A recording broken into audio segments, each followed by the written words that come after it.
এই যে দেখেন, আমি ঘর থেকে বের হয়েছি এবং এগুলা আমার কাছে অটোমেটিক চলে আসছে। আমি কিন্তু এগুলো কোনো ডাক দিই না, এই দেখতেই পাচ্ছেন। এগুলো কিন্তু নিজে থেকে আমার পায়ের কাছে চলে আসছে। এগুলার মূলত সমস্যা হচ্ছে গিয়ে এদের খাবার শেষ হয়ে গেছে।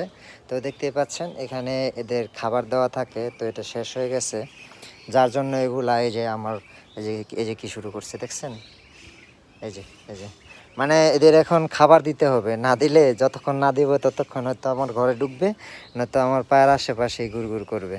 তো এখন এদেরকে আমি খাবার দিব। তো এগুলা হচ্ছে গিয়া ধানের যে কুড়া আছে, ওই কুড়াগুলা এর মধ্যে একটু একটু খুদও থাকে। তো দেখতে পাচ্ছেন এখানে আছে ভাতের মার এবং এর সাথে কিছু ভাতও আছে এর ভিতরে। তো এই ভাত আর এই ভাতের মার এর সাথে কিছু পরিমাণ পানি মিশিয়ে একটু লিকুইড টাইপের কিছু একটা তৈরি করে আমি এদেরকে এখন দিব। তো দেখাচ্ছি আপনাদেরকে তৈরি করার পরে। তো এই যে গাইস, আমার হাঁসের জন্য খাবার রেডি হয়ে গেছে।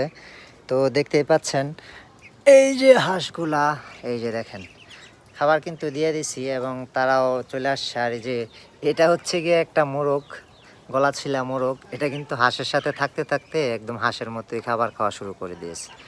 তো ভালো থাকবেন।